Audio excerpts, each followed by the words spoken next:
It took only 60 years of work. Comments, questions? Objections? Johan, do you want to recognize people? Do you want me to do it? You do it because you know who are the crazy ones and who are not. Can filter a little bit. Go ahead. My name is Deek. I'm from Nepal. I'm a graduate student at the University of Notre Dame right at the moment. I have been reading your theories over the past 5 years, so it's my pleasure to meet you in person today and listen to your beautiful presentation. I have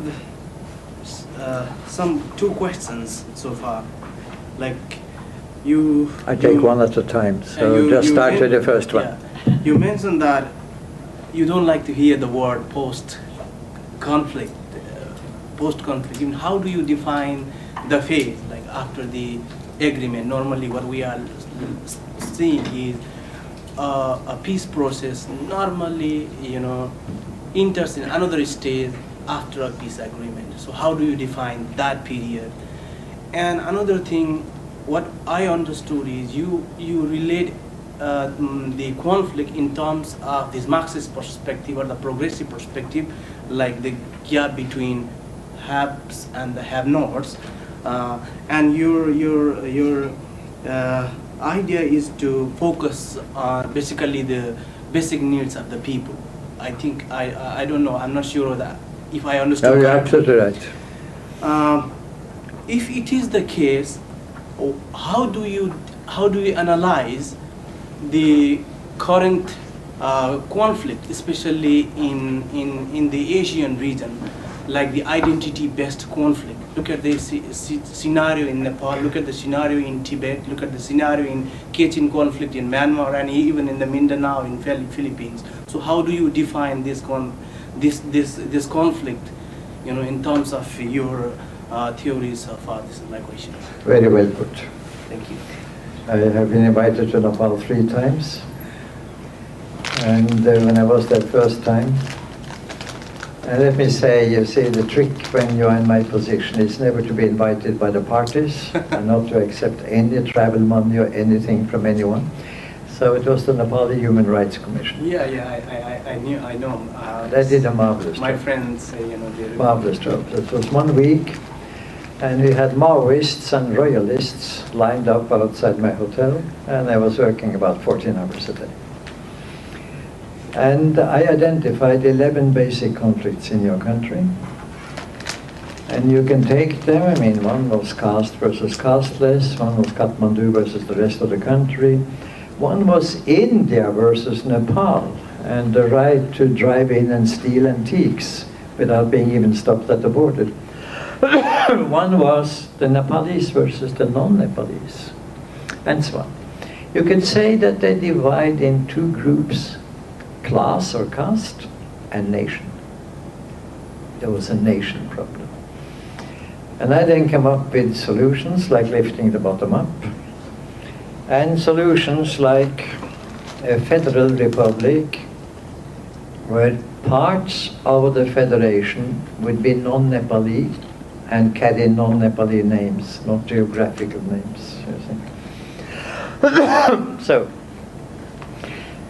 what happened was that you were given what I call the post-conflict treatment, which is not a compliment. And you can say basically, Nepal immediately came into the hands after the ceasefire, and after, years of war and 18 days of non-violence in Kathmandu and the capitulation of the king, the abdication. And then came the assembly and the constitution you still don't have. And then came some nominal changes. But you were by and large steered by United States, United Kingdom and India.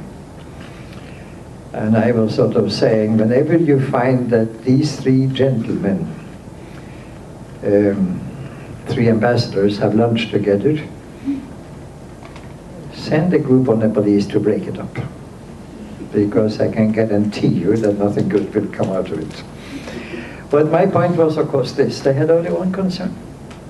It was not to solve any conflict, it was to get rid of an additional army.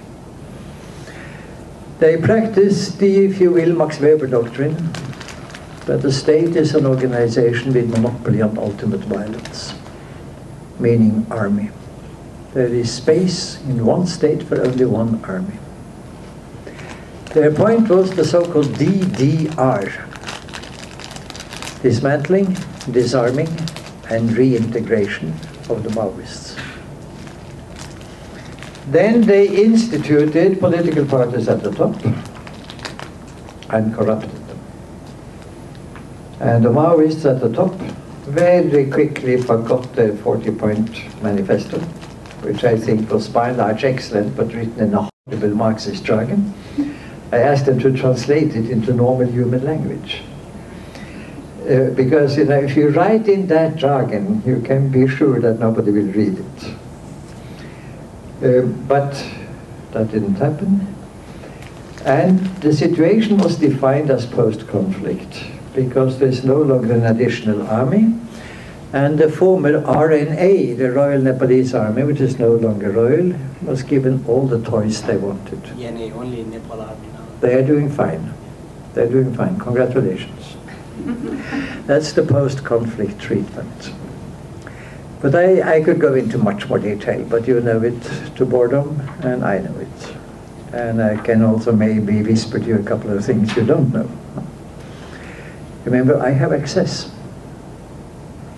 And I'm never mentioning names, but I get interesting things from people who say, Professor Galtung, I really shouldn't tell you this, but the person was to unburden his conscience, you see. And seeing an outside mediator as a deposit on your bad conscience. So I'm running around the world with quite a lot of bad consciences deposited in me. But I now take your second part, because this applies to more. Let me briefly say that in 1960, from early to late, 6 conflicts erupted in Asia. The Chinese Cultural Revolution, the Indian Naxalite, from Orissa to the west coast, a broad band in the names of the tribals and the casteless, an enormous one. The Cambodian Khmer Rouge, which was against the Vietnamese, who the French had used as colonizer in Cambodia, and they lived in Phnom Penh. Of course, colonialism was not past, but the Vietnamese were still there. And against Phnom Penh as the place exploiting the whole rural Cambodia. Now, in saying this, in no way do I condone the methods and the killing they used. I'm just saying this was what the conflict was about. I'm just saying this. And this is why Vietnam intervened to get rid of Khmer Rouge. Whereas, since Khmer Rouge was anti-Vietnam, the United States supported Khmer Rouge from the very beginning. A wild policy, due to lack of understanding, lack of history, lack of understanding. This conflict moved on to Nepal and was the Maoist rebellion. And if I now take these 4 I have mentioned, they're only 3,000 years old. If I take the Chinese one, maybe I should say 2,500. It's anti-Confucian. Confucius gave power to men older with good education. Guys like me, guys like Rich. Rich will do extremely well in North Korea, which is the most Confucian country in the world. Now, the problem was not to explain that you got these revolts. I can go through Nepali history if you will, but don't let us do that. The problem is to explain why didn't it happen earlier. There was a wave, you see, and I'm trying to analyze that wave. It came to United States and to Western Europe as the student revolt. It came to United States later as the Occupy movement. Now, of course, There were those who wanted to make use of it as new initiative, and those who wanted to quell it. We then go on. It came to the Philippines, as you mentioned, and it came to Sri Lanka, and it came to Myanmar. And all of these have differences that are important. Myanmar I leave aside because we don't quite know how this is going to end. I know that Aung San Suu Kyi hasn't said a word against the killing of Muslims.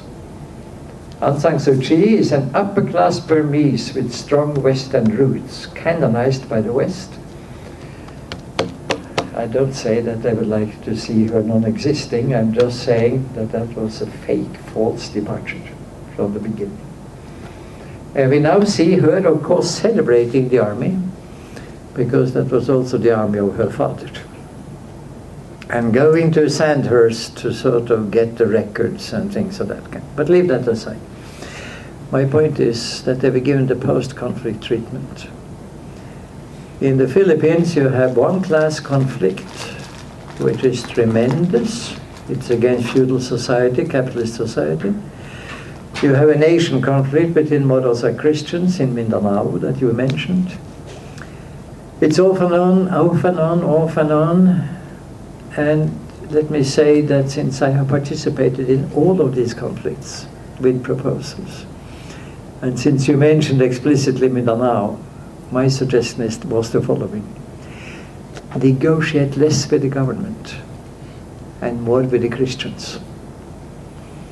You may have the governments present as a third party, but it is with the Christians that you, as an autonomous part of a federal Philippines, are going to live.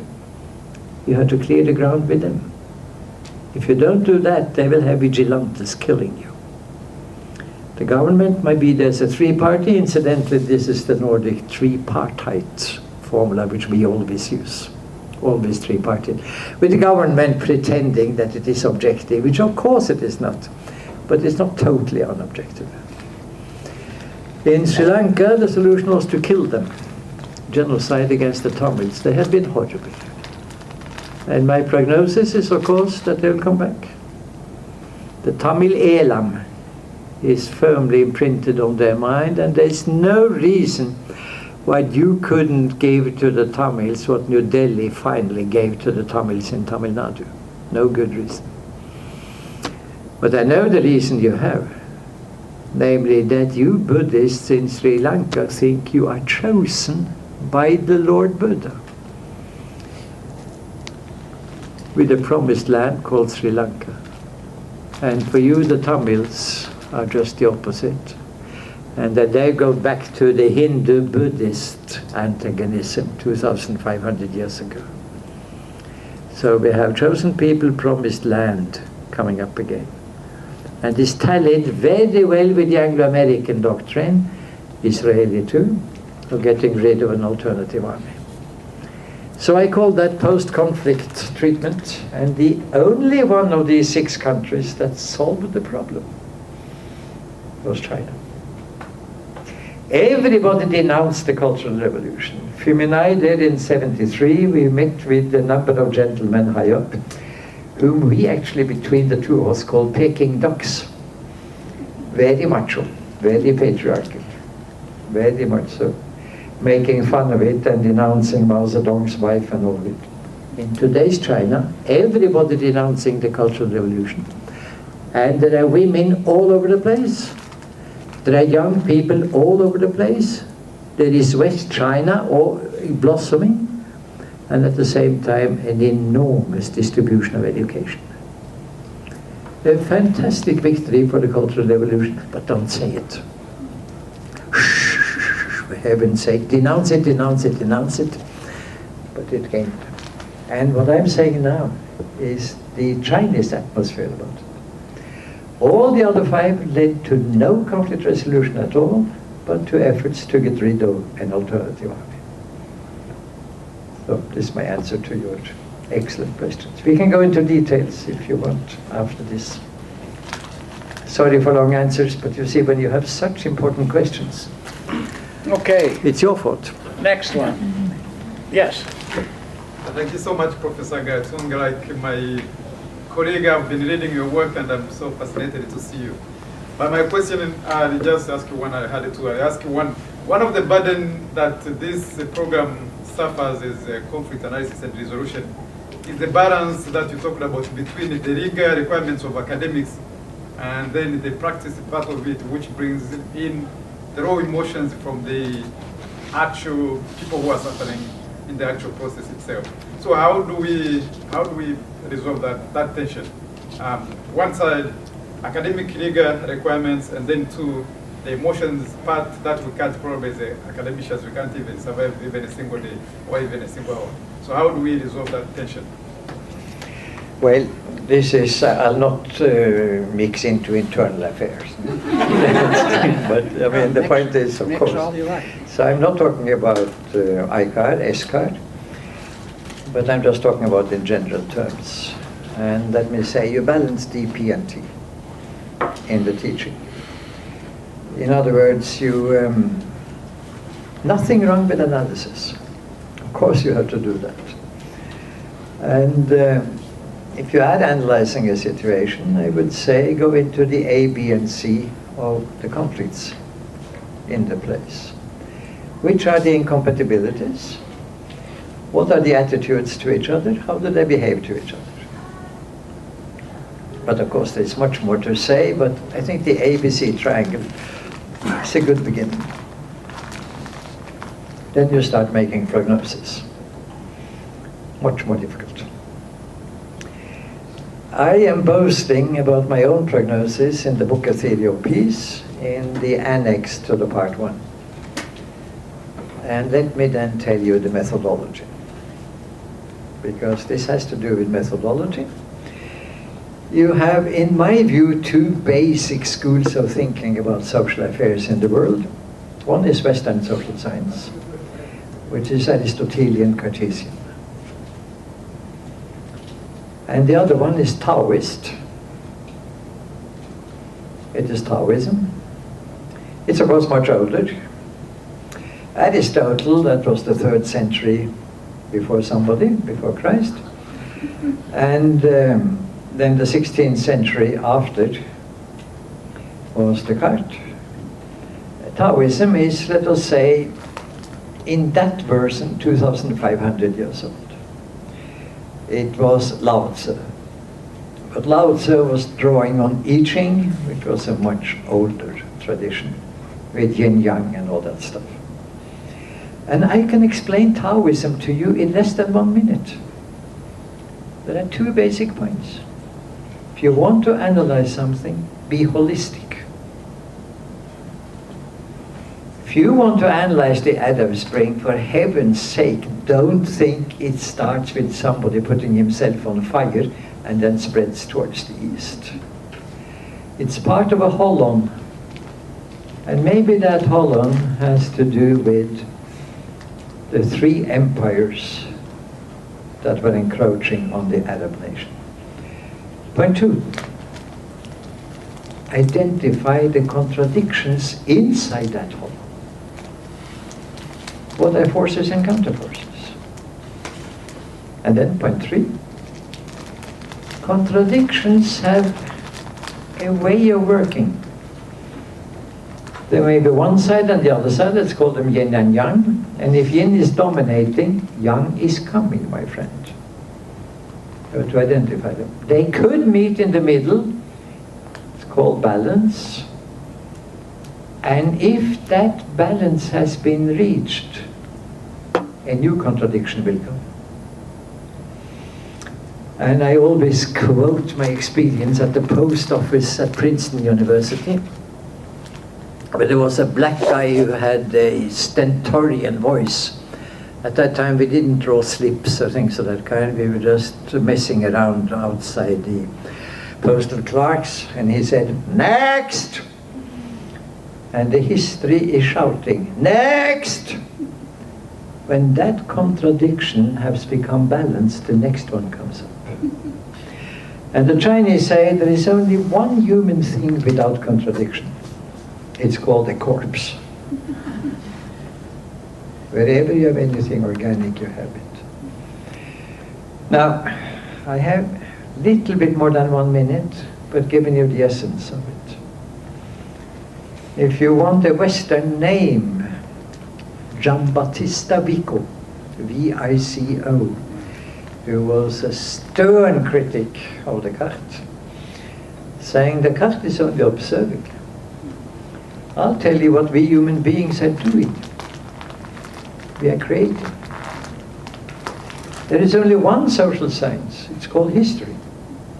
It's the history of creation. Now he's the god of the historians. But I think that they have interpreted him wrongly, because they only take the creativity of elites and not the creativity of common people. And when I have my list of 10 points of what we did the last 40 years, most of them came from common people and most of them were unexpected. So what the Taoists say is, when a new contradiction comes up, there is a quantum jump in that society. Like my little country, no longer discussing poor and rich, but youth against the middle-aged, women against men, nature against all of us. It was the contradictions jumping, you see. So that way you can make a number of good predictions. We then come to therapy. And the point about therapy, of course, what can we do in order to reconcile the traumas and resolve the conflicts? Don't only focus on conflict, but also on traumas. Because traumas are deep and sedimented. You guys, once upon a time, had something called the Civil War. You get it back now in the form of the Tea Party. White Anglo-Saxon. Not necessarily anti-black. And you find the Tea Party and the Occupy movement joining forces protesting against NSA, since NSA is spying on both of them. And FBI arresting 8,000 occupiers, not for a long time. Now, my prediction, of course, for the US is that concentration camps are around the corner. Will probably come fairly soon. And the thing that is happening was all highly predictable. NSA was ultra predictable. Any empire has to supervise the elites. Has to know exactly what the European elites are thinking, out of fear that they may no longer find the United States so practicable. Having said that, you enter into all of this with concrete things. And they have to be well thought through. So let me just add one thing. I think it belongs to a curriculum of a place like that to encourage the students to have practice. And for heaven's sake, don't have your third junior year in Israel-Palestine to solve the Israel-Palestinian one. First of all, the conflict is not Israel-Palestine. It's Israel-US against Palestine, 21 other Arab states, and the whole Muslim world. Now, surface at some of them, deep in some of them. That's what it is about. It's a Washington delusion to talk about Israel-Palestine all the time. If you only talk about that one, the only thing you can come up with is a two-state solution, which is a non-starter from the beginning. Israel, US very strong, Palestine very weak, and not supported by the rich Arab countries today. Tomorrow that may change. So having said that, I think my answer to it is to take DBT seriously. Well, this will continue at 4:30 for people who would like to come back. We have more. I have now all sorts of questions just arising out of that question to ask. So I hope some of you will come back and you'll let other people know if they'd like to come back. They'll be welcome at 4:30. And thank you for coming. You're so welcome indeed. Thank you. In the meantime, Diane has something to say. On the morning of December 3rd, Johan is presenting at the Conflict Prevention Resolution Forum at Size Hopkins. That's a week from Tuesday. Avenue. Yeah. And December 6th is an all-day workshop that we're holding at the Alliance for Peace Building on 17th and M Street. There are handouts there. And there are books for sale here, and there's special discounts for today and also water. And I'll give you a task for these 2.5 hours, a conflict to solve. Could you please solve the conflict that led to the civil war, so as to avoid the civil war?